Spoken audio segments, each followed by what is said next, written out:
Welcome to the party. I'm Sam Ekstrom of Locked On Sports Minnesota. Still reeling from the Doncic trade. What would the Vikings equivalent be? I'm Luke Braun of Locked On Vikings. Please, God, keep Myles Garrett out of the NFC North. Hey, this is Arif Hassan with the Wide Left Substack. Yeah, we should ban trades. Actually, I've decided. What's going on, Luke Inman on X at Luke_Spinman. 80 days into the NFL draft, I got another prospect for the Vikes on today's show. Locked On Sports Minnesota Podcasts. It's endless Minnesota Vikings talk with the diverse voices of your local experts. It's time for the Minnesota Football Party. It's your guys hanging out talking next level Vikings football. So join in with Arif Hassan, Locked On Vikings Luke Braun, Superior Sports Talks Luke Inman, and Vikings insider Sam Ekstrom, plus the biggest names in Minnesota football for the Minnesota Football Party. And it starts now.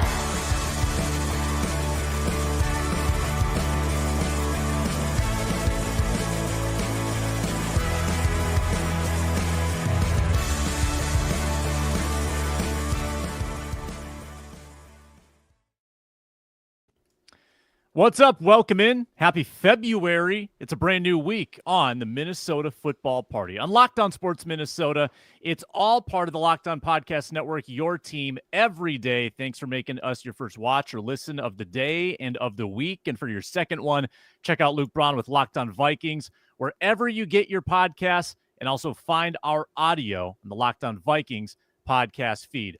Whole crew back together. Arif Hassan is back from the Senior Bowl and the Shrine Bowl. Luke Inman's back. We're all together, and we're all big one happy family as we discuss the next edition of our Vikings free agency preview. Looking at the center position, we've got Inman's prospect of the day, Sam Darnold, and the transition tag. We'll explore that possibility, and we got to localize the national story and talk about the Luka Doncic trade equivalent Straight out of an email. Vikings. This is like straight out of podcast school. You localize the national Podcast story. school, yeah, the degree we all have. Yeah. Right. Today's show brought to you Actually, by... I feel like. Sorry, I know that this is. Let me get the plug. Let me do the plug. LinkedIn Jobs helps you find qualified candidates you want to talk to faster. Post your job for Game free. time. LinkedIn.com/LockedOnNFL. Terms and conditions apply. Mavericks GM might be looking for a job here pretty soon. Arif, go ahead.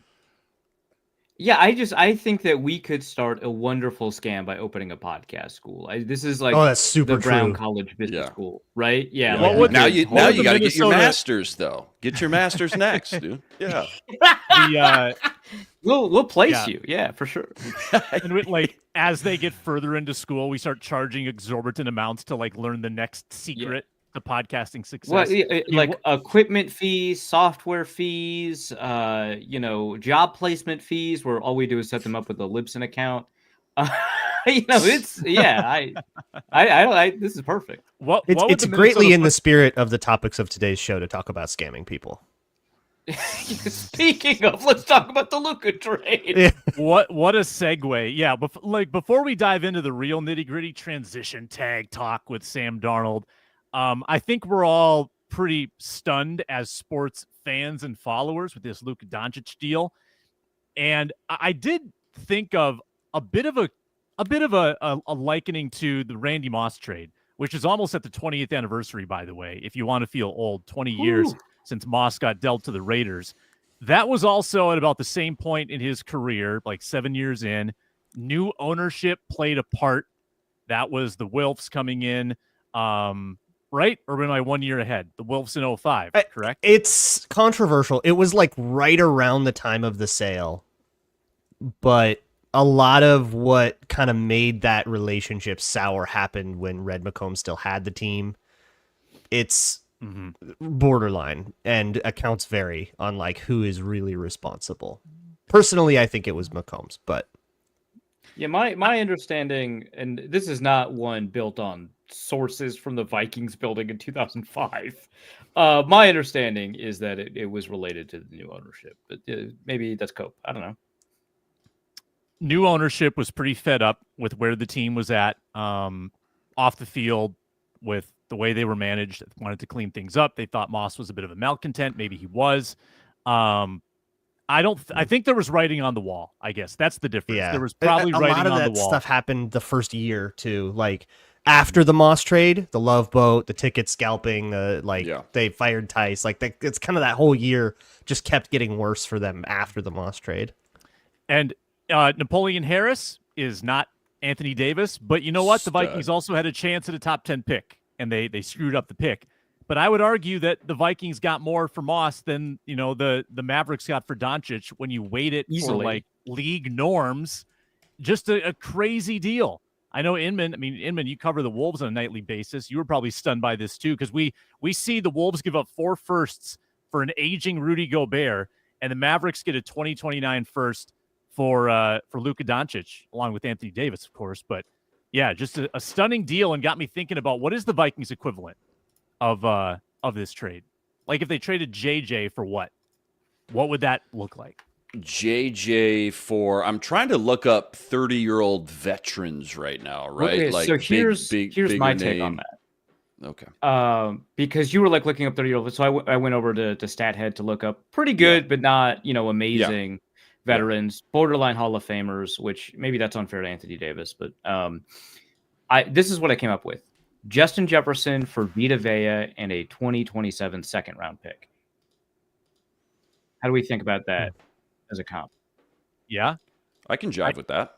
I think that's fair. Vita Vea, great nose tackle, right? Pretty good. How old is Vita? He's 30. Okay, he is really 30 already. Wow. Well, sorry, he's going to turn 30 in 2 days. Sorry. Okay, so he's 30. Don't age him so fast. He must have came out at like 23 and a half, 24. That checks out. That checks out. Also, by the way, looking this up, Terry McLaurin, also 30. What is How are they the same right age? now? I thought he will be a second-year player to me forever. Yeah. Okay, here's one. Amari Cooper. Just knowing the 2 names that you just mentioned, how old do you think Amari Cooper is? Oh, man, Amari's been around forever, right? I'm going to say Amari's 31. 30 years old. It feels like he's 33, 34. Yeah. But no. How old is Stephon Diggs at this point? Is Diggs? Old. Diggs is like 31. 32? Yeah. Luke is sick 32. Of this talk. He's just left. So originally I had like JJ for like a Derrick Henry, running backs, right? Okay, devalued a little bit, but he's still good, right? 31 though. How much tread does he still have? But Derrick Henry is about to win offensive player of the year. Or yeah, like but Derrick Henry's like Anthony Davis really is very good, but yeah.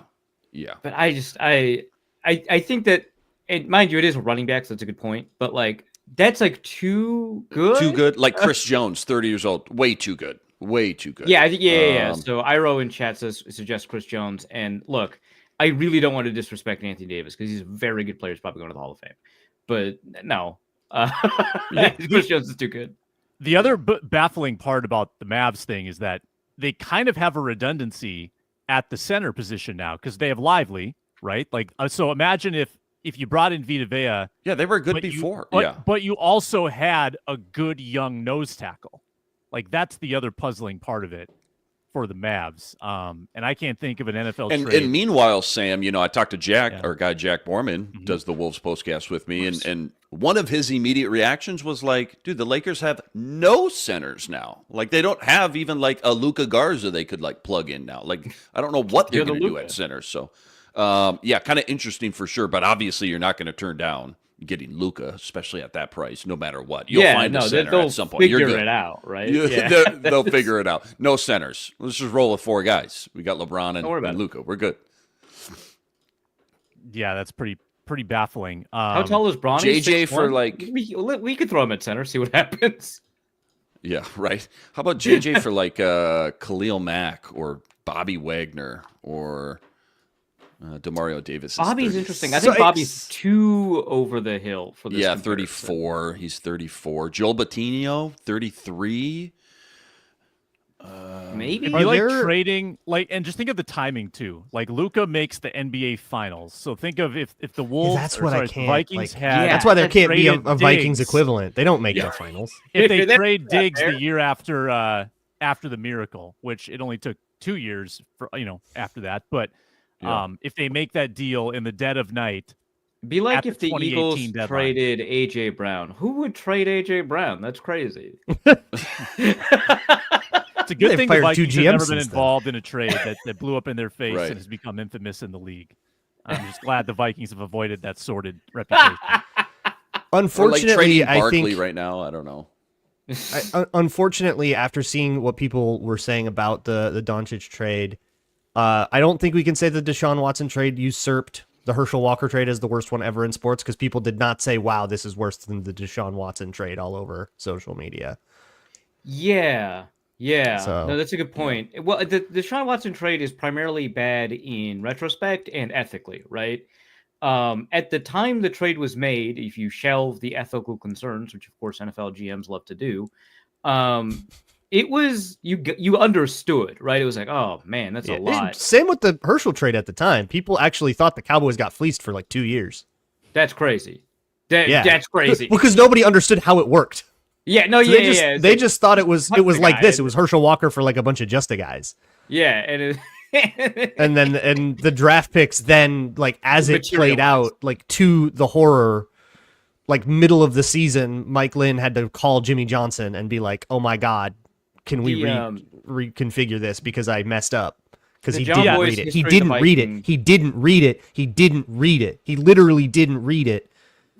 I'm never going to be over it. I hope he rots in hell. He will. The John Boyce normal reaction. Don't But worry dude, about tell it. us how for you not really that well. feel, dude. Yeah, How do you the really John feel Boyce about hold video it back? on the documentary that when he gets, was it like a 7-part documentary in the history of the Vikings? When he gets to that part of the trade and he does the approximate value comparisons for like Herschel Walker against everybody else, he does it all and he's like, yeah, so this looks like a win for the Cowboys. Wait, what's this? And then the camera zooms over to Emmitt Smith. And he's like, oh no!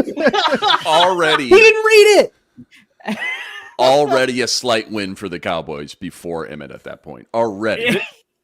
This is why the Cowboys gave them a chance to win the deal. They gave up the best player in the trade, but gave them a chance because they had a zillion picks. The Mavericks have put all the eggs in 3 to 4 years of the Anthony Davis basket, and then Luka will get 10 years, in LA to be built around. So they and leaked worship. like a couple of concerns, right? Like, well, first in the presser right after, they're like, yeah, we didn't talk to other teams. Like, they didn't shop him, which is crazy to me. Dumb. But like, how are you you not should just be shopping fired Luka? immediately, right? Yes. But the other thing is like the leak that they sent to reporters before the game was over and they did the presser was that they were concerned about his conditioning, which, like, again, it was like good enough to make it to the NBA finals. What are we doing?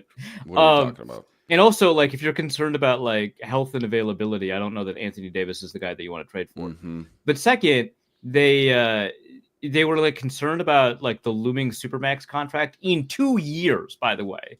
Like, it wasn't like a next year potential Supermax. Plenty And of it turns time out to figure out a game plan and shop him. Yeah. Right. And they never contacted him about contract concerns ever. Like, what are we doing? They just didn't want to do it. Because in the NBA, it's just a max, right? Like, there's no negotiation. He was just going to get the max because he's insane, Supermax, right? because he's like a returning. Supermax, or yeah. Man. Which makes it even crazier, really, because it's like, it's not like you're going to have like a deal's messy already done. situation because there's not really parameters. Like in the NFL, it's like there's no holdout. max. You can have somebody hold out and ask for more than you think, and like there's always going to be like a market. The thing about the Supermax is because there's an individual player cap in the NBA, it's almost always worth it to do the Supermax because you're getting more in return than you're putting. Like, that's the nature of an essentially like, oh, we're not allowed to pay him more. It must be a good deal for us. Right. Like, right. I don't understand. Are there like real life people that are like, no, the Mavericks made the right call? Like, is anybody serious like making that point? I haven't seen anyone, not even the contrarians that you typically see, like, just to throw, like, not your Nick Wrights or Stephen A. Smiths or whatever, right? Like, I haven't seen anybody defend this. And then if you take a look at the Dirk Nowitzki, is it Nowitzki? I don't know. I don't do basketball. Nowitzki, I think. If you look at the statue outside the arena, it's just people. There are like manufactured printed signs trying to get Adam Silver to veto the trade and to get Nico Harrison fired, and like it's like they're mass produced. Oh, like dude. and they just put the signs Organize, protest. There, When the powers that be do something you don't like, Look, you have to make your voice heard. Really, this is a great trial Perkins run said they for won the the kind trade? of protests we may be seeing generally. I, of course, am talking about NBA. But Yeah, they like, can shut down a freeway. Yeah. yeah, it's you got to mobilize quickly. Yeah. I think that there's one possible salvaging from the Mavericks side, and that's if they've kept close to the vest that there's a serious chronic injury thing with Luka. But again, physicals Again, but would, you got would Anthony reveal Davis. that. No, but I know, but I'm saying if Luka breaks down in the next couple of years, then they're justified. Or if there's an off-court thing that they can't talk about, don't want to talk about, that would also maybe be justification. But I just don't. It's when it's this puzzling, you wonder what's not being said, right? Didn't give him too much credit. The GM is also the guy that screwed up the Steph Curry Nike deal. So I think this guy's bad at his job. Okay, you might just Let's give a hat. Yeah, Let's give a hat tip Kendrick Perkins. By the way, we found one in the chat. Kendrick Perkins. Yeah, there we go. Thank you, Iro. Yeah, and I actually like. Never Kendrick heard of that Perkins, person. but okay. Dallas won this trade. AD and Kyrie are going to be special. Plus, they didn't have to give up Derek Lively, Daniel Gafford, or PJ Washington. God bless America. They didn't have to give up Derek Lively, man. Yeah, are Bron and Luka going to be must-see TV? Heck yeah, but are they winning the title? No. Okay. All right, there you go. Bron is losing his mind. Okay. That's hilarious. I've never heard of that name. Okay, I could name you probably 10 NBA players. This is not my sport. But they didn't have to give he up. was an old like, center who is for the Celtics when they won it with KG. Okay, Kendrick Perkins it's like saying like, but they kept their starting guard. Good job. Right. So Right. Justin Jefferson for Vita Vea and a 2027 second, and then Mike Florio comes out and says, But they "Hey, kept the Vikings Jalen Naylor. actually won this trade, yeah, because they didn't have to give up Jalen Naylor." Like, yeah, dog, they didn't. You're right. You nailed it, dude. Oh man. I remember with the Wolves and the Gobert deal, the Wolves were like, yeah, the Wolves won this deal because they didn't have to give up Jaden McDaniels. That was the narrative at that point, and people laughed. Well, yeah, but that one is true, so you don't got to worry about that. Yeah, I kind of love McDaniels. You When we rules. return, what is the transition tag, and does it apply to Sam Darnold? That's next on the Minnesota Football Party. We are brought to you today by LinkedIn Jobs. As a small business owner, your work doesn't end when the clock hits 5. Your business is always on your mind. You're working nights. You're working weekends. When it's time to hire, you need a partner that's going to work as hard as you. That's where LinkedIn Jobs comes in. When you clock out, LinkedIn clocks in.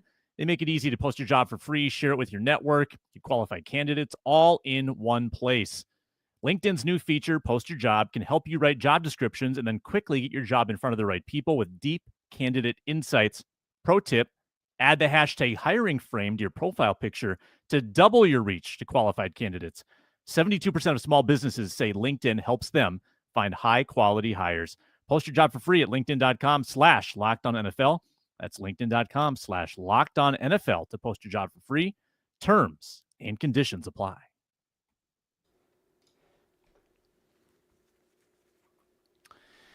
Jeremy Fowler has been apparently a source for this Sam Darnold saga. Can we call it a saga? Fowler's had nuggets here and there, and he recently said that the transition tag could make sense for Sam Darnold. It has only been used apparently 6 times in NFL history. Here's the 411 on the transition tag. Instead of $41 million for the franchise, it costs $35 million for a fully guaranteed 1-year deal. The big difference is that if another team makes an offer to Sam and he likes it, he will take that offer and leave, and the Vikings would get nothing. So you spend, in essence, they get the right of first refusal, right? They get to match. Yeah, sorry. Yeah. They get to match. That's like an important element to this. Yeah. Little oversight there. Vikings can match. $6 million additional dollars for the franchise tag, but possible compensation on the back end if you let him walk. Would the transition tag make any sense at $35 million versus 41? I don't think so, because I think that Sam will get more than 35 in free agency plus multiple years in security, so he would take that. And if the Vikings didn't want to match something like that, I mean, like, if they did want to match it, they should just offer that to him, right? And if they didn't, right, just like let him, and then you don't get like the compensatory pick later on. Like, I don't think that they would do that, and I think there's a reason the transition tag hasn't been used all that often. I think Like only an one time. inflexible. Yeah, and I think, and also, yeah, you lose actually your access to salary cap space while the tag is being considered in the offer sheet, which is like a small thing, but like that's another thing. But like, so like, there's a couple of negatives. I think was it of the 5 times, the only time a player is actually, because like teams have matched 3 times if I remember correctly, and then only once has a player like left, and that was like Clay Harbor from the Dolphins to the Bills, which it's like 2015. Yeah, I think if you want to end up signing Sam Darnold to a real contract, just negotiate a real contract. Yeah. I don't see the advantage of transition tag versus just saying, well, we'll offer you $35 million for a year, and if and then go out on the market and see if you can do better. But the machinery of the tag makes it so that you don't have certain options, like offering him something that will, pay him a certain, $50 million guaranteed over 2 years, but won't have the same, average annual value. Then suddenly, like, you don't have the flexibility to counter with an offer like that, or an offer with maybe a smaller average value but more years or something. Like, you don't have the flexibility to truly get into a bidding war with another team and do what you want to do with Sam Darnold to keep his cap hits like reasonable, because you have so many other needs and so many other things you have to do with all that money that you figured out how to make this year. Where, like, I don't see the advantage of doing it with the transition tag and just fixing that price there. Either way, he's going to go out and try to beat 35 mil. Why not give yourself the flexibility to counter with creative contract offers rather than just having to match the contract someone else Don't let someone else negotiate your contract with Sam Darnold for you. Yeah, to both your guys' point, there's just no strategic advantage to it. Like, if you write down all the pros and cons, there's just no I don't see any pros in this scenario. And to Reese's point, like, that's why you just in general don't see a lot of transition tags being used ever. I mean, what'd you say, 3 in the past handful of years, if that even? Like, it's nice to have in your back pocket, but if you're usually going to tag somebody, that's why you see that franchise tagged. Much more often, I feel like, around the league and in the NFL. But yeah, as far as Sam Darnold goes, specifically with the Vikes, there's not many advantages, if any, actually, that you can think of. Doesn't the transition tag basically nullify the incentive for a team to trade with you? Also, if you wanted to try to tag and trade, teams wouldn't. They're not going to negotiate a trade when they can just negotiate with Darnold. They just offer a contract directly to Darnold. Yeah, there's no compensation as far as draft capital goes. Yeah, so you don't. So a franchise tag allows you to trade Darnold for whatever you want. No tag allows you to recoup like the compensatory pick in a year, right? The transition tag offers neither of those things, but it like guarantees, right, that if another team negotiates a contract with Sam Darnold and you like that, kind of guarantees that Darnold doesn't get to pick his team and he would just stay with the Vikings, which kind of sucks. I don't want to like force my players in, right? So, yeah, again, like Luke said, like, you don't want another team to, because they're negotiating their contract structure for their cap situation, not for yours. And I believe Belichick has kind of done something like this before, where I don't know if it was a transition tag or something, where the contract that he offered a team or offered a player was so poisonous to the original team's cap situation that they couldn't match, something along those lines. And you don't want like a situation like that where like suddenly you're dealing with like a void year in a year where you can't take any more cap hits or it's all front loaded and you don't have the cap space for it because you got to sign a bunch of free agents and stuff like that. So I don't see the transition tag being used here. It'd be interesting to see kind of what their logic is if we're wrong about that. I do want to talk about Jeremy Fowler's report too, which was just, it was just like offering that as an option. It wasn't like really reporting that they are going to use the transit. He's just saying that all the options are on the table. Hey, by the way, here's an interesting one. But what I found interesting about that report was like how uncertain it was. Like the tone changed so much around like December with Darnold, and that the Vikings really seemed to kind of pull back on this idea that, okay, this is going to be a 1-year deal for Darnold. He's going to be a temporary thing. And like, I think it really took that much good play. It took all the way up until December for them to be like, wait a minute, we should really, really think about this. And look, it's not even the Super Bowl. They have like 2 months to hash all this out. But it does seem very much like the Vikings don't really know what they want to do yet. Well, let's do a little tea leaf reading. We've had a handful of national leaks, Pelissero, Fowler, that have insinuated that Darnold coming back is a possibility. They had to hear that from somebody. So if the Vikings are pumping out that narrative, what is their motivation? Is the motivation to set up a tag and trade because they're creating some urgency? They're creating some, hey, like, we want this guy. You're going to have to get him from us.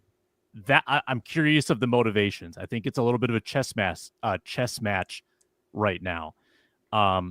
If the Vikings had no motivation to sign or to bring Sam Darnold back, would we be hearing that they did from national sources? You know, wouldn't they want to start laying the groundwork now that they're moving on and get ahead of that and start pivoting to JJ McCarthy? That's where I think there's a little bit of subterfuge happening. And I think the tag and trade could be on the table. I think that could be negotiated, back-channeled, and set up so you can make that deal before free agency starts. That's just what I think when I see the leaks, right? Yeah, why would you want to throw teams like Vegas and Tennessee off that scent? And it's probably because, you want to actually have a chance to negotiate with him. And to keep those options. Like, you don't want him to have one foot out the door and start, fielding discussions from people he's not supposed to be talking. His agent isn't supposed to be talking to in Mobile, Alabama, Yeah. Well, I think they also, too, I mean, they're not dumb. They realize that this draft class and just the free agent or potential guys available in the free agent market as well is so thin.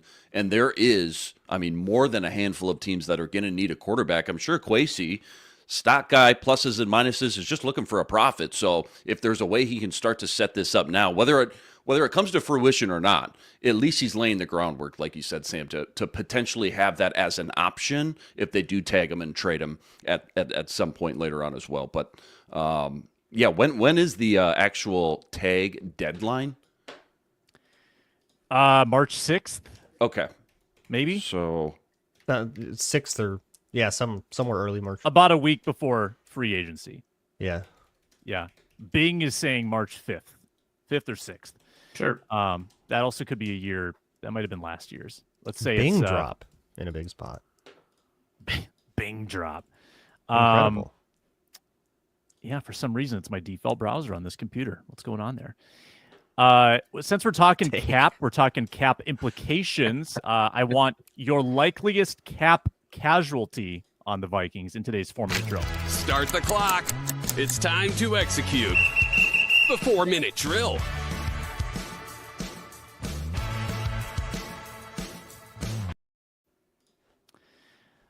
I think there's about 4 guys that could move the needle from a cap casualty standpoint. Let's go to Inman first. Likeliest cap casualty for the Vikes.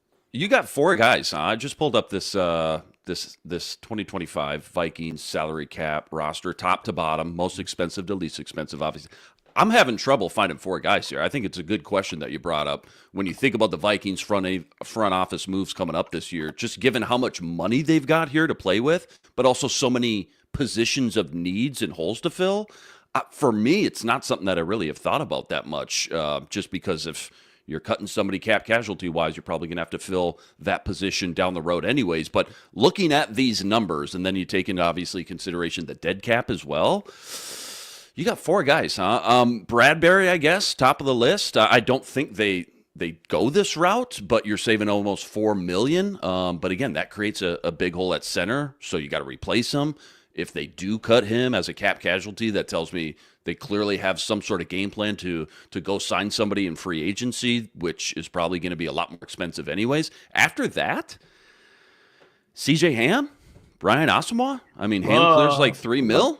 I mean, Asamoah clears 1.5. What are we doing? Like that's just obviously that doesn't save a lot of money at all. I'm just having trouble finding some of these. Josh Oliver, I guess. I'm not trying to fling out every name here, but Josh Oliver, I guess. They kind of cut all the contracts that save money already. They're like early in all these deals. Can I say no? Can I say no? Can I just say I no? lost audio. Who did Inman say? I lost audio. I think he said meandered around Bradbury, maybe. Bradbury is kind of the one that he focused on, but he was just like, I don't know about.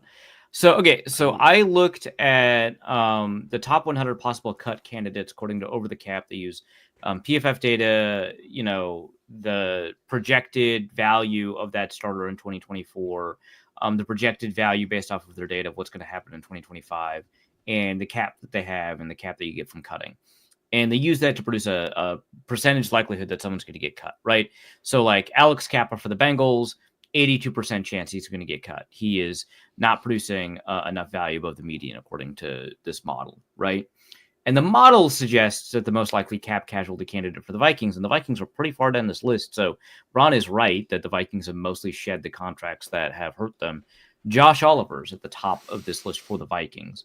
I could see it. Obviously, Oliver has been a really outstanding blocker. I think that they expected a little bit more than just blocking from him, and they haven't gotten it. But again, this seems kind of unlikely. All of them do. But Oliver's at the top. Bradbury's next. And then there's only one other Viking in this top 100, as far as I could tell. And it was Josh Metellus, which I know is not happening. No chance. No chance. Happening. No.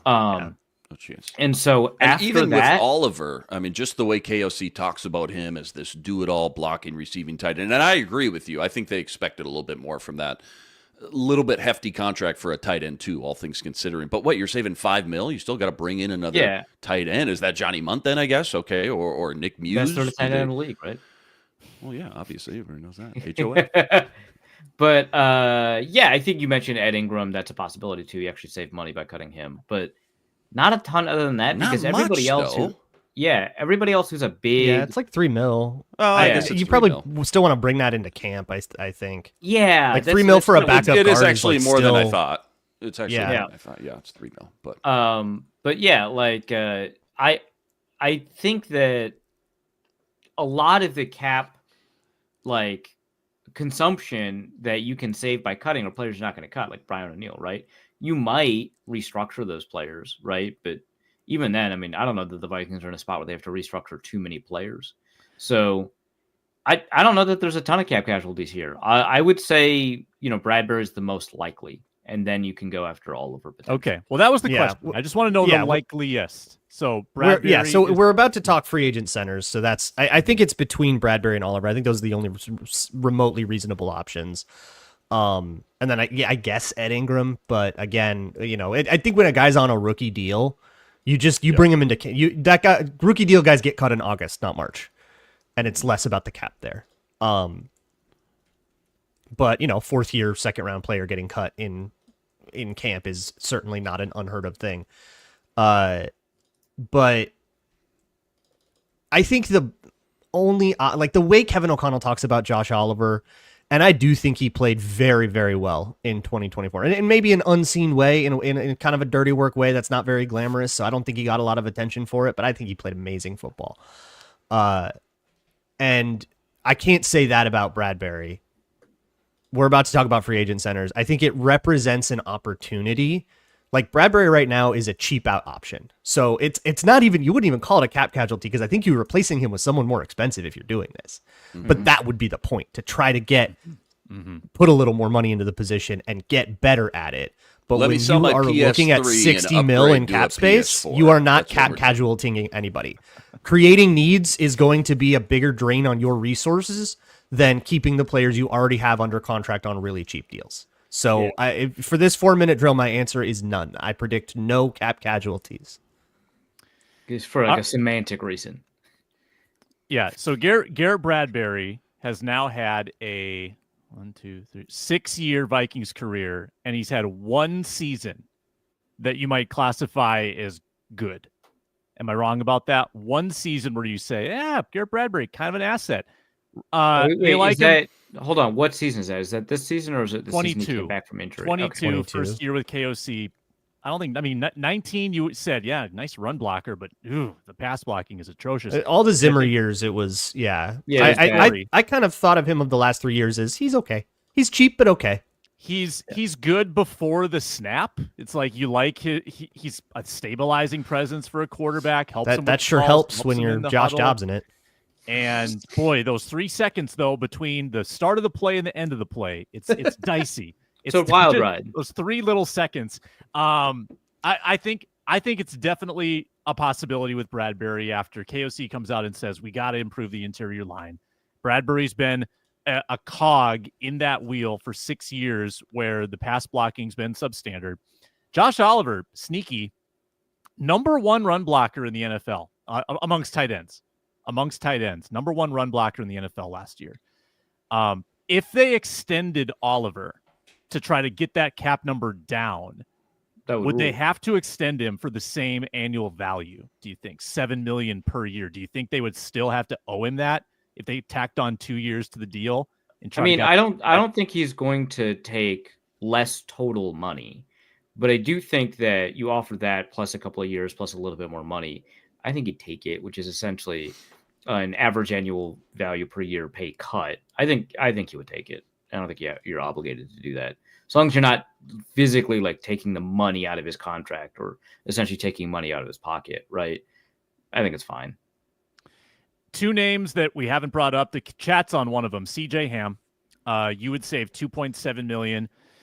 I looked up his usage. Actually went up each of the last 2 years. That's right. You respect him.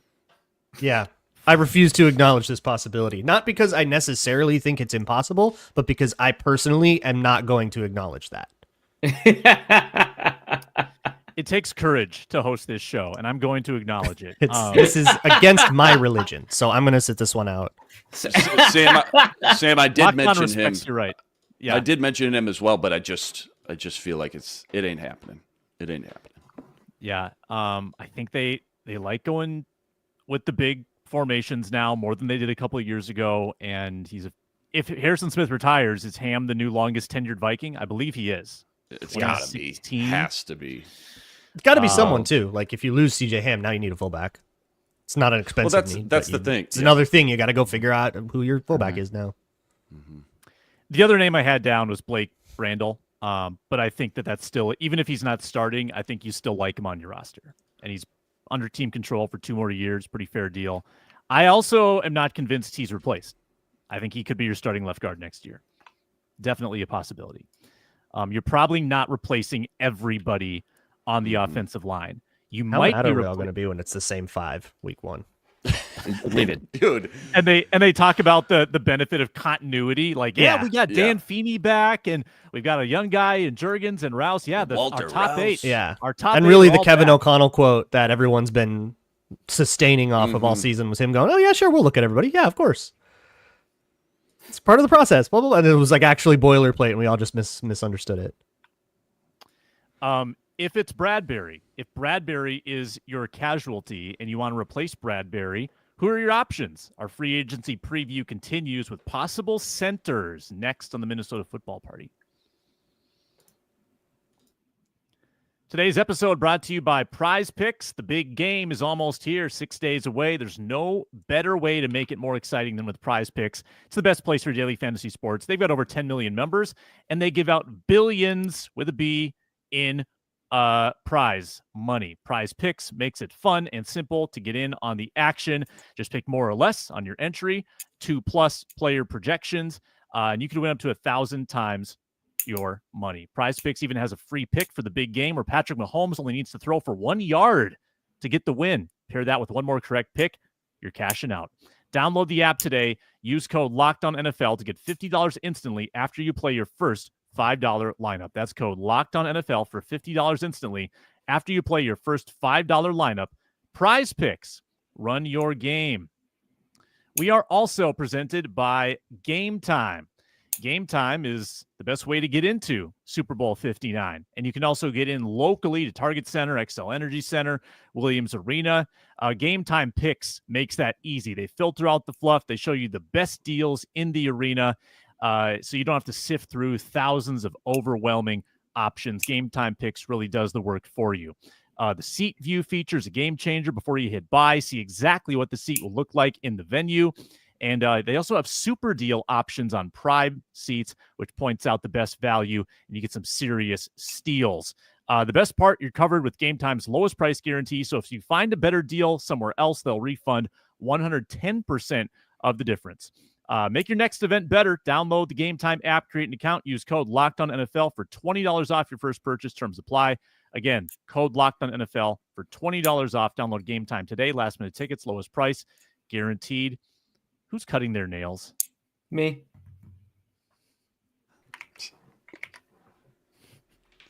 Come to our broadcast school, though. Our podcast school, though. Go on down. Yeah. Minnesota Football Party curriculum. What would it be for the podcast school? Wrong answers only. Like what would, if you know this show, what would people take away as their education? All the answers I thought of would get us in a lot of trouble. Shout out random words during ad reads. We got a full lineup here at Locked On Sports Minnesota. Ron Johnson tomorrow. Our special football party edition on Wednesdays with the Care 11 crew. On Thursdays, we're back at it. Ron Johnson joins us. Find it all, Locked On Sports Minnesota. Please subscribe. Free agency preview moves on. We've done backup QBs. We've done running backs. We've done guards. How about center? If the Vikings are replacing Garrett Bradbury, what path would you go down? Let's go to Arif Hassan, free agent centers. Give us a name that we can get attached to. Well, it depends on, whether or not the cap casualty projection's accurate, because I wouldn't mind going after Mitch Morse, who's currently under contract, but maybe cut. But if you don't get that, right, obviously Ryan Kelly is an option. He's at like the top of the tracker. Arif just went robot for me. He hit his quota. Won a show. Hit his quota. We have to pay $2.99 for premium features to get the rest of Arif. Go charge your batteries, Arif. That's another podcast school tip. When your sound goes out, when your voice goes out, you go out and come back in. Always works, never fails. Turn it on and off again. Yeah, that's classic. I mean, it seems to work, right? When I do that. Yeah. Now we're back. Cool. So if you get, the cap casualty projection accurate, you get Mitch Morse, right? Potentially. Maybe Ethan Posick. But if you can't do that, obviously Ryan Kelly is an interesting option. He's older. He's like 32. He'll be 33 for the season. But it's just like not a great group of free agent centers. You've got Coleman Shelton, Wes Schweitzer. There's probably a couple of guys on rookie deals that I haven't acknowledged yet, but a lot of those guys are probably just going to be re-signed by their teams. So you might want to explore guys who are playing guard right now that probably could play center. People like Cody Whitehair with the Raiders, who was a decent-ish center for a little bit for the Bears. James Daniels, actually the exact same thing, but right guard for the Steelers. And maybe, look, I know Brandon Sheriff's washed. We talk about it all the time, but I like him. I don't know. I like him. Move him to center. See if you could do something with the Trey Smith of a forgotten era. Yeah. What's Andrew Norwell up to? Yeah. I do like Mitch Morse for sure. I'm glad I haven't thought about that one. Cap casualty. I would put that on the list. The centers, and you brought up, guys on rookie deals. It feels like Drew Dahlman from Atlanta, who I'll admit I don't know a lot about, but when I pull up free agent centers, he's near the top, almost in that Trey Smith kind of tier of his own. 26-year-old, had an incredible year last year, super athletic. And then the big drop-off, just like guard, like you talked about, Trey Smith down to the next guys at guard. So not a lot of guys really move the needle for me coming off Bradbury, feeling like I'm getting this huge upgrade. I do like Ryan Kelly as well. He is older, like you said, 32 going on 33. I know he ranked in the top 10 in pass blocking for all interior offensive linemen, so that's a plus. But not a lot of great options without spending some serious coin that make you feel like you're getting this substantial upgrade from Garrett Bradbury for the price that you're paying Garrett Bradbury as well. Yeah, I think a lot of these guys end up in the same range as Bradbury, to be honest. Like, look, I know Coleman Shelton had, some people liked him. I think that guy was a complete catastrophe. I don't think that's... I think for the same dollar, like dollar for dollar, I'm taking Garrett Bradbury 100 times out of 100. And I would say the same about, Liam Eichenberg, who was a total disaster in Miami. But there are guys that are I at least a little more solid, right? If you're just looking for like, hey, let's just go a little bit average, a guy that's maybe not coming off of the best narrative or something. What about like Josh Myers off the Packers? I don't know if the Packers are going to bring him back. And if the problem is, I feel like you're just buying into a lot of the same tier of problems at the same price, and you're just putting a different name on it because we're sick of hearing the same name have a problem. But we won't actually fix anything. It'll just feel newer. I don't know. If you I like want the Mitch Morse idea. I actually like that a lot if he gets cut. If you want to solve problems, I think Drew Dahlman is the way to go. Clearly, I He doesn't get re-signed. I think Ryan think Kelly about- is the way to go for that. Kelly, Yeah, the thing about Kelly's Dahlman- injuries have caught up to him a little bit, though. I worry about Sure. that. The thing about Dahlman Makes is him a place to I pick. understand that his Yeah. PFF grade is excellent. I think he's very scheme specific, and the Vikings have been moving away from that kind of the style of run blocking that has made him. And the Vikings run blocking scheme has been so good that I wouldn't touch it. It's not getting touched. Sarcasm? I mean, That's number I don't two know on what the to tell you, list. dude. That's number two that- on I- the podcast. that's school a good list. point, Sam. Sarcasm. That's an argument that I would make full-throatedly with you, but we ain't getting what we want. Yeah, like I don't know. They're going to be an outside zone duo team till Kevin O'Connell's gone. That's just how it is. Yeah. Yeah. And that wasn't a knock on a Reef, more on what Ron's saying, the Vikings approach to it. Coleman Shelton does have that KOC connection, right? I mean, he was on that Super Bowl team. He was with the Rams for 2 or 3 years with KOC. I think that it was a little hideous with Chicago, but a lot of stuff was hideous with Chicago. Trying to block for Caleb Williams, and good luck. Yeah, he was like one of the key problems on that offense was Coleman Shelton isn't good enough to be starting in this league. I don't think he should get a starting job. I think this is like bringing in Austin Schlottman and expecting him to like fix your problems. It's like, this isn't that guy. What's Mason Cole doing? No. He's doing no. Nick Easton? Brett Jones? Probably not. This is- Joe Berger. Joe Burrow. Look, let's try to get 100 pounds back on JC Treader. Yeah, no, I heard a Brett. Everyone Jones. was being super normal about that. Let's I like the Brett Jones idea. Let's bring him back. Let's be right about a PFF take from 4 years ago. I'd love this.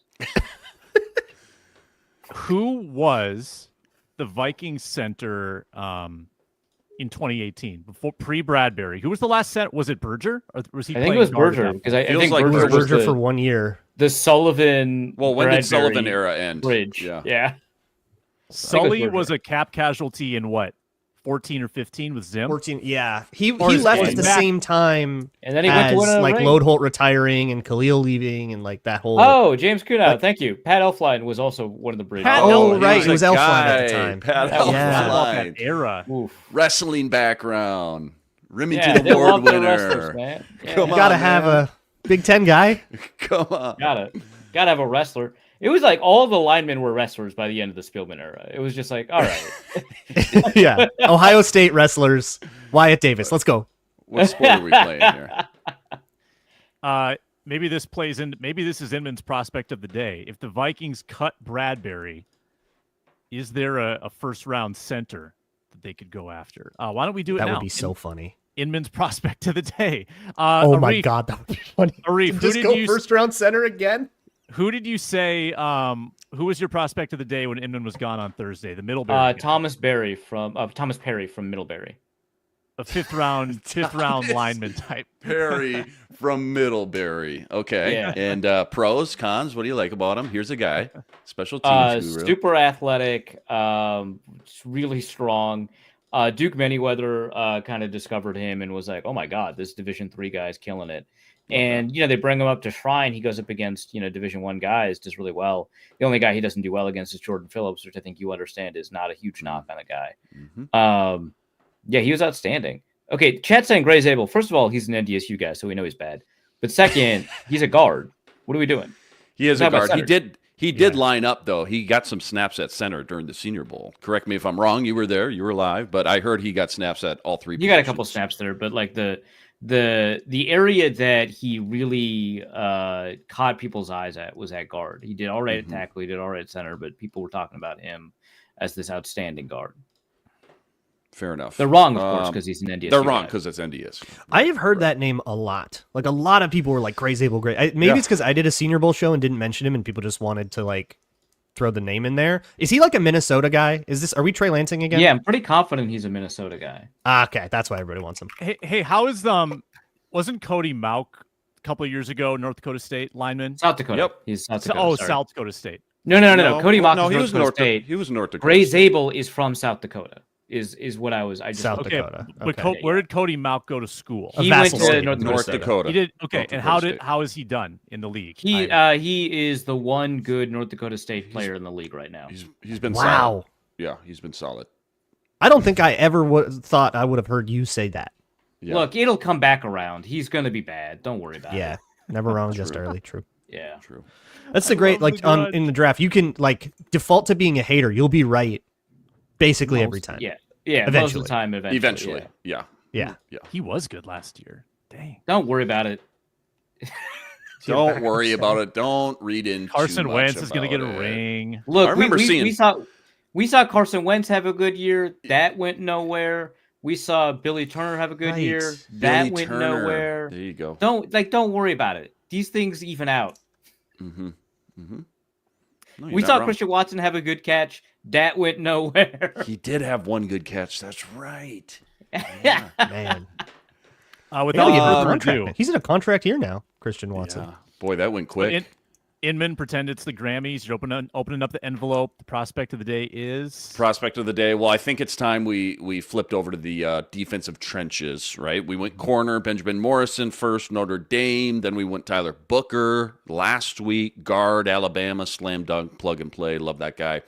Defensive trenches. I think we should talk about the tackle class. The way things are kind of shaping up right now, and Arif, I'm sure you can attest to this after spending the week in Mobile, this defensive line group, but the tackle specifically, running back is obviously super deep, but like it's the biggest strength, one of, right, the top two biggest strengths, it feels like, of the entire class as far as just depth goes, being able to find starters potentially outside the first round. Like by the time this is all said and done, I wouldn't be surprised if like 12 to 15 defensive tackles go in the first 3 rounds, the top 100 picks. It's kind of turning into like a pick your flavor, so to speak, as far as, what team wants to hone in on as far as traits and schematics and things like that. But my point is here, just kind of a preamble, is that I think some guys are going to get lost in the shuffle a little bit at defensive tackle because it is such a deep group. And when you think about the Vikes only having 4 projected picks, I think you might be able to find some good value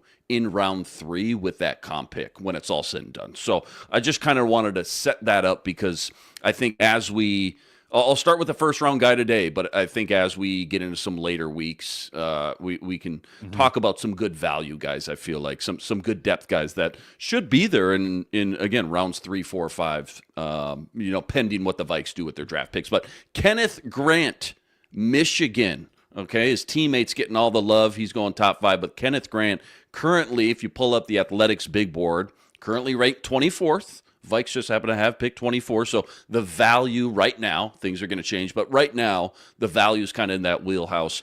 Physical freak, I don't know if you guys know anything about it. He was on Bruce Feldman's freak list a year ago. Ran a sub 540 at 360 pounds. Sub 540 at 360 pounds. He's actually trimmed down a lot. He ain't 360 anymore. I've seen him listed at like 335, but still a mammoth human being on the inside. And because of that, his bread and butter is stopping the run first and foremost. His PFF grade, I just pulled it up versus the run, is 86 this year. Great anchor, can hold on to double teams, things like that. Checks all the run stuff off the list first and foremost. But pass rush wise, I think he's a lot further along, maybe more natural, I think, than you'd expect from just seeing, this guy's 6'3", almost 340. I mean, he's got a good first step, the motor, the pursuit, all that stuff it's a pleasant surprise for how big he is. 8 sacks in the last 2 years, 38 quarterback hurries in the last 2 years. Again, just kind of a freak athlete. Combine that with the size, I think he's going to end up turning into like this kind of scheme fit for almost everybody. 4-3 can play up at the 3-tech, 3-4 can play at the 5.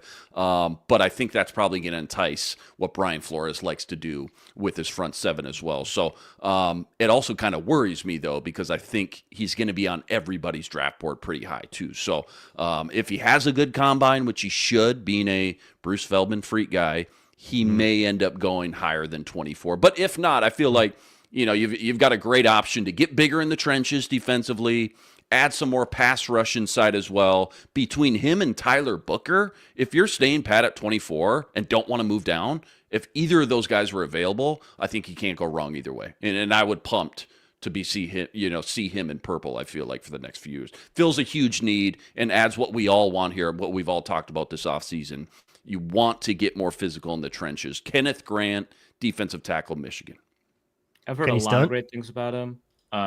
If you've seen like that video of him going up the plyo stairs where he just flies, you saw that 350 pounds. Yeah, incredible stuff. I'm interested to see what he weighs in at, because when he ran this, sub 5'4", he was 360, but now I see him listed at 335, 330, stuff like that. So that's 30 pounds in a year and a half, 2 years. That's a lot of weight. But I'm interested to see you saw what him he run down a running back from behind, right? Like that. Great pursuit skills for how big he is. Crazy, like, dude. What are we doing? Lateral quickness.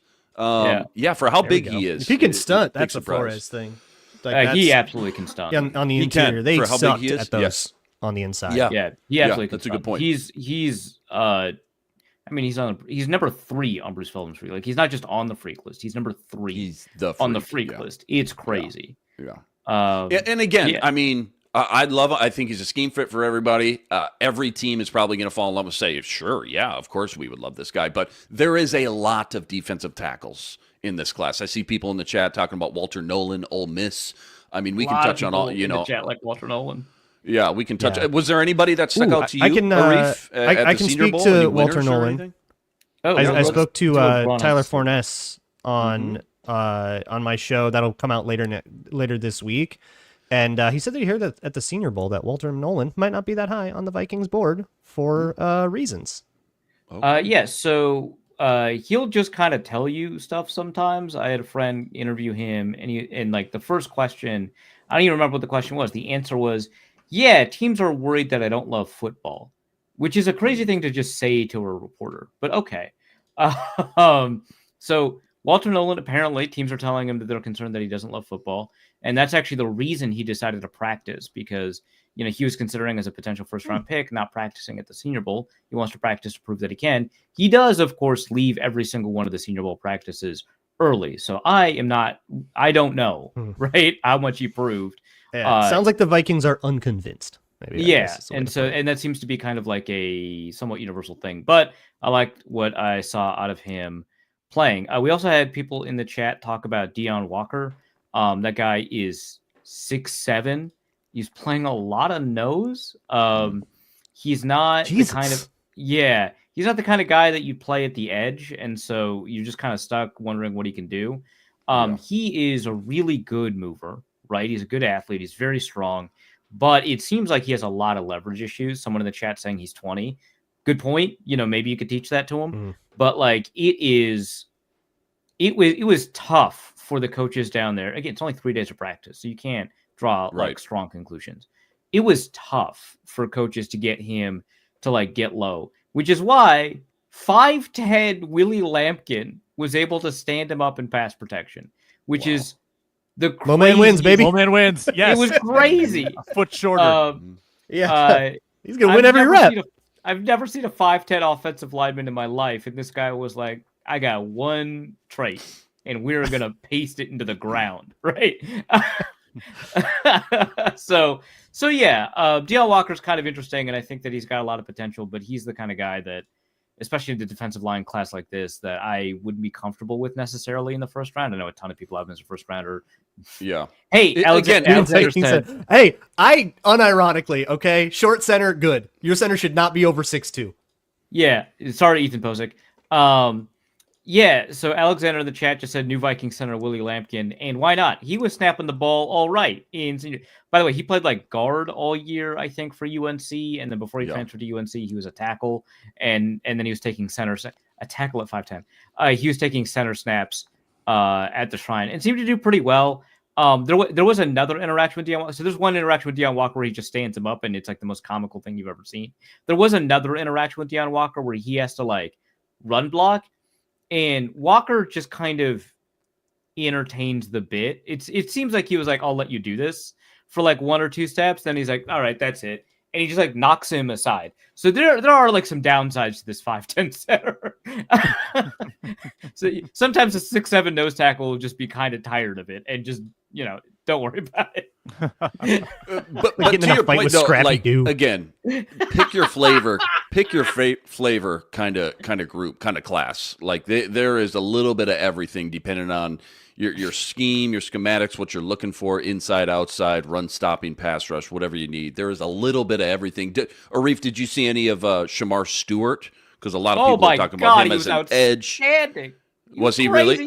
Height, he was weight, so freak, a lot of people talking about him. speed. Yeah, he's I haven't rising. watched any of him on film, and it sounds like on film or like during the season he wasn't as impressive. He was still extremely. Well, he only impressive. had like 4.5 sacks, right? Yeah, I don't know how that's from what I saw. I have no idea how that's possible. So we have a huge disconnect between his production and his like practice film, which is again the only thing I've seen. But he was incredible in senior practices. Good to I hear. would argue Good. he was the best player there. Wow. Okay. Good to hear. Yeah, definitely on my list. And again, a lot of defensive, not just tackles, but there's a lot of defensive linemen just in general, knowing that, Flores loves the versatility with a lot of different dudes. But right now, obviously, taking Dallas Turner, you got Grenard, you got Van Ginkel, everybody should be honing in on the interior, which, again, a lot of options. Sucks we don't have a lot of picks, but with that late third-round comp pick, I feel like there could be some good value that just falls in your lap, with this deep class of defensive tackles. From Senior Bowl to Super Bowl, like a Super Bowl nerdy stat to end the show. We also have our Super Bowl parlay to put together on Thursday to try to win $1 million. Let's do a quick Super Bowl nerdy stat. Analytics fans rejoice. It's time to get educated Whoa, you're blowing my mind right now. with the nerdy stat of the day.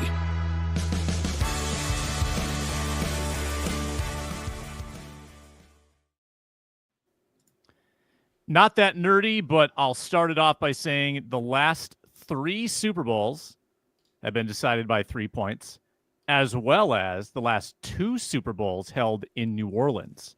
Do you remember which games those were? Blackout. We got the blackout New Orleans game. Yeah. Blackout New Orleans game, 34-31. Ravens win. And the other one? Oh, God, I forgot that one was close. Yeah, we shouldn't have been. My God. Big Niners comeback. Yeah.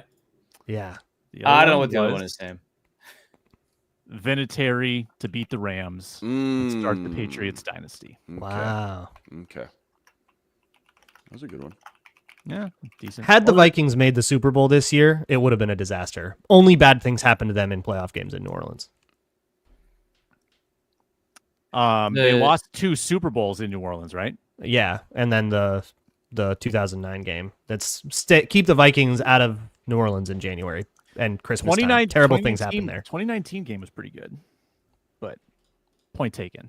They did have that, and then Alvin Kamara hung 6 touchdowns on him a year later. Got him. Got him. The 10 most watched broadcasts of all time are Super Bowls. Number 11 is MASH, the Goodbye Show. And then 12 through 20 are also Super Bowls. So that's my nerdy stat. But interesting, that's just by total viewership, which obviously increases as population increases. By rating, by percentage of household, by share, the MASH Goodbye Show actually beat out every Super Bowl. It's number 1. Number 2 is the Dallas Whodunit episode. Number 3 is Roots Part 8. And then number 4, you've got Super Bowl 16 or whatever. So it takes until when you go by percentage of households watching, you have to go to 4 and 5 to get to Super Bowls. People are just watching other things, but there's just what was the third one? Roots Part 8. Yeah, do you not know the hit miniseries Roots? You know about Roots? I didn't think of Roots as like on a MASH level, but yeah, well there you go. Clearly wrong. Yeah. Luke Inman. But yeah, so 4 or 5 Super Bowls, number 6, 94 Winters Olympics, 7 Super Bowl. That was Fair pretty enough. nerdy. Okay. Patrick Mahomes, his record when down 10 or more points. Anybody want to guess? I'll tell you this. There's been 26 times 6%. he's been down 10 or more. 26 games, 20-6. It's like ridiculous, right? Yeah, right. It's obscene. I'm going to go 18-8, but yeah, it's crazy. Okay, 16 it's and 10. 15 and 11, which, Same was- but yeah. still, though, down 10 or more points, you have a that's winning nuts. record? Yeah, winning record is crazy. What? Let alone like 4 games above 500 winning record? What? Yeah, absolutely insane. Patrick Mahomes, no lead is safe with Patrick Mahomes. There you go. I believe the Chiefs are favored, right? 1.5, unless it By moves. 1.5. Yeah. Since 2022, the Eagles against the spread against at least 500 teams. So against the spread, against 500 plus teams. Yeah, like in games against good teams, against the spread are 18-8. They tend to get underrated in these games. Second best in the league, trailing only the Lions in the same time, who are. It would have been funny if they were trailing only the Chiefs. That would have been great. I think people are onto the Chiefs. I think the betting market has figured out. They've heard tell. Yeah. But yeah, the Eagles tend to beat expectations. That's Um, nice. Go Chiefs. Getting a little more excited for the game. I Go wasn't Chiefs. last week. I think it's going to be pretty good. I hope it's good. The Really- first matchup 2 years ago would have been a lot better if people weren't slipping around for half the game with whatever Yeah. the turf issue Yeah. or the cleats. Like, it just would have been a better game. Just It in was general, like but- they did like a full court press on how good the turf was before the game too. Did you see like there's like a That's there's a little right. mini documentary on the turf, and then there's like That's a long right. piece at the Athletic about how good the turf Jinxed was. it. Yeah. And then the game happened. And everyone's like, "This sucks." That was the Sodfather saga, right? Yeah, the like Sodfather, wasn't his yeah. fault. Yeah. And like people are like, "Wow, this turf sucks." Let me Google who did this. Oh no. Yeah. Yeah.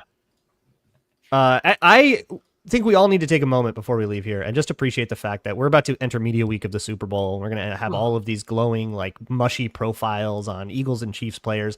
And can we all just appreciate that this is not about the Lions? How annoying would this be to all of us if we were hearing another nice profile about how Dan Campbell cried a little bit on the podium? I'd be losing my mind. We survived. Thank you, Jaden Daniels. Dan Campbell, it's 9:30 a.m. How many cups of coffee have you had? Yeah. Over, under, 4.5. Over. Hard-hitting journalism right there. If it was Lions Chiefs, are you saying, Braun, you would be Team Chiefs? Oh my God, 100%. Would you not? The Lions need to suffer. They're in the NFC North. They're a division rival, and therefore I wish them ill. This is default. Yeah. Also, Luke tends to be team no new rings, so that's not shocking. Until you get to the until the Vikings win, then I'll be team new rings forever. Yeah.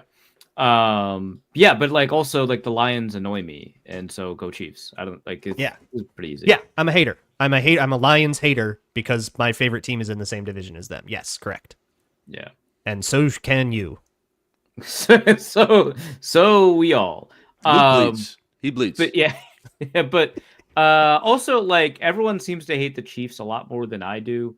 They're fine. I like as dynasties go, they're fun. They do fun stuff. And also the more rings Patrick Mahomes wins, the less impressive Tom Brady seems. And that's always a something I can get behind. That's a great point. Would this be 5 or 4 for Mahomes? 4. This would be 4. 4 in 5 appearances. Yeah. Yeah. And Brady had 7 in 10 or 7 in 11. Lost to the Giants twice, Eagles, and is that it?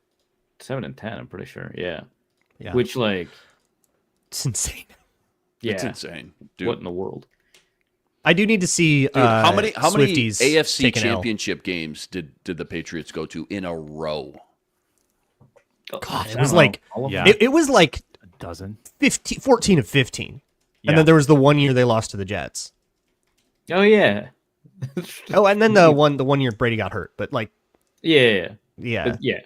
But yeah, with Patrick Mahomes as the starter, the Chiefs have not missed an AFC conference championship game. That's insane. Wild. Yeah, that's insane.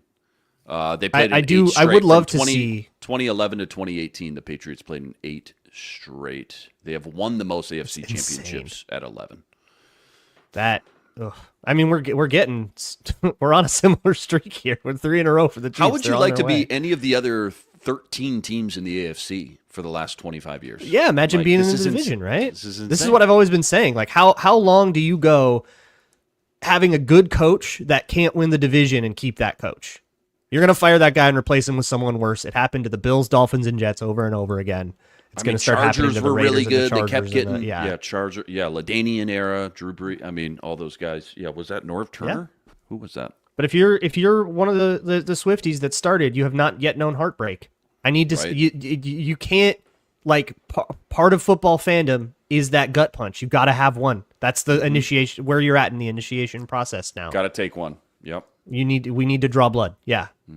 Yeah, I feel like Swifties have experienced pain though. I don't know about that. I'm trying in closing to find one obscure ex-Viking on either of these rosters. I couldn't find a single one on the Chiefs. Not one, huh? Oh, Lewis Seen. It's the How Lewis- about Epps? Hey! Oh, How about Epps. no? We got a very interesting is- Eagle on the. I don't know if he'll be wait a minute. active, but Nick Don't Muse, tell me yet. Hold on. Nick Muse. Muse. practice squad. I don't know if that counts for you. Yeah, he'll We get lost- a ring. We lost Nick Muse. Yeah, he's on the Eagles, the Eagles took him. He's an Eagle right now. I totally missed that. Play the sound. Play the sound. Kari Blasingame practice squad. Oh, Definitely. there we go. Dallas Gant. They There got we all of our go. guys. Oh, Dallas there he Gant. is. What? Harry Nickerson. The practice squad is all former Vikings. Look at that. Skull Eagles, and No. have a good week, everybody. We'll be back on Felt bad. Thursday. We'll put together our parlay. I'm already cooking it up, guys. I know how we're going to win obscene money and retire from this show. So if we win, Let's go. the show's over. Sayonara. If we lose, I guess we'll show up. We'll show up next Monday for all of us Defeated and destitute. at the Minnesota Football Party. Talk to you next time for more Vikings talk.